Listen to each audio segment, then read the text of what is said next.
ರಾತ್ರಿ ಕ್ರಿಕೆಟ್ ಮ್ಯಾಚಕ್ಕೆ ಈಗಾಗಲೇ ಕೇಂದ್ರ ಸರ್ಕಾರ ಮಾಡಿದಂಥ ದ್ರೋಹ ಆ 26 ಹೆಣಗಳ ಮೇಲೆ ಇವರು ಕ್ರಿಕೆಟ್ ಆಡ್ತಾ ಇದ್ದಾರೆ.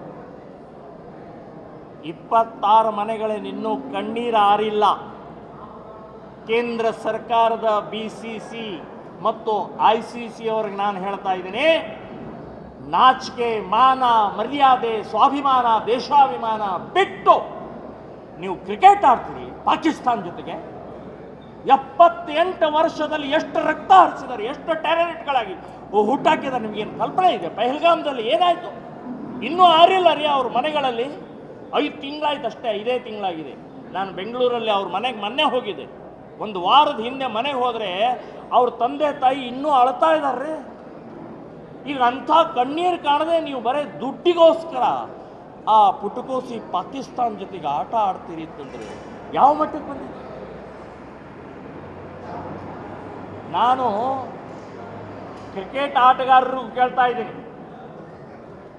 ಸುಪ್ರೀಂ ಕೋರ್ಟಿನ ಜಡ್ಜ್ ಇವತ್ತು ಜಡ್ಜ್ ಕೊಟ್ಟರು, ನಾ ಕ್ರಿಕೆಟ್ ಆಡಲಿ ಅಂತ ಹೇಳಿದ್ದಾರೆ. ಅವ್ರು ಬ್ಯಾನ್ ಮಾಡಲಿಲ್ಲ. ನಾನು ಅವ್ರಿಗೂ ಹೇಳ್ತಾನೆ, ಜಡ್ಜ್ಗಳಿಗೂ ಹೇಳ್ತಾನೆ, ಕ್ರಿಕೆಟ್ ಆಟಗಾರರು ಮತ್ತು BCCI ICC ಅವ್ರಿಗೂ ಹೇಳ್ತಾ ಇದ್ದೀನಿ, ನಿಮ್ಮ ಮನೆ ಮಕ್ಕಳು ಸತ್ತಿಲ್ಲ, ಈ ಟೆರರಿಸ್ಟ್ ಗುಂಡಿನಿಂದ ನಿಮ್ಮ ಮನೆ ಮಕ್ಕಳು ಸತ್ತಿಲ್ಲ, ಅದಕ್ಕೆ ಕ್ರಿಕೆಟ್ ಆಡ್ತಾ ಇದ್ದೀರಿ ನೀವು, ಅದಕ್ಕೆ ನಮ್ಮ ದೇಶಕ್ಕೆ ದ್ರೋಹ ಬಗೀತಾ ಇದ್ದೀರಿ ಅಂತನ್ನುವಂತ ಹೇಳ್ತಾ ಇದ್ದಾರೆ. ಸೊ ಇವತ್ತು ರಾತ್ರಿ ನಡೆಯುವಂಥ ನಾನು ಎಲ್ಲರಿಗೂ ಹೇಳ್ತಾ ಇದ್ದೀನಿ, ಹಿಂದೂಗಳಿಗೆ, ನೀವು TV ಆನ್ ಮಾಡಬೇಡಿ, ಆಫ್ ಮಾಡಿ, ಬಹಿಷ್ಕಾರ ಹಾಕಿ ಅಂತ ನಾನು ಹೇಳ್ತಾ ಇದ್ದೀನಿ. ಪುಣ್ಯಕ್ಕೆ ಟಿಕೆಟು ಮಾರಾಟ ಆಗಿಲ್ಲ. ಹಿಂದಿನ ರಿಕಾರ್ಡು ಈಗಿನ ರಿಕಾರ್ಡ್ ನೋಡಿದರೆ ಅರ್ಧಕ್ಕಿಂತ ಜಾಸ್ತಿ ಮಾರಾಟ ಆಗಿಲ್ಲ. ಎಸ್, ಇನ್ನೂ ಸ್ವಾಭಿಮಾನ, ಇನ್ನೂ ದೇಶಾಭಿಮಾನ ಜೀವಂತ ಇದೆ ಅಂತ ಅನ್ನೋದು ಇದೇ ಸಾಕ್ಷಿ. Yes sir.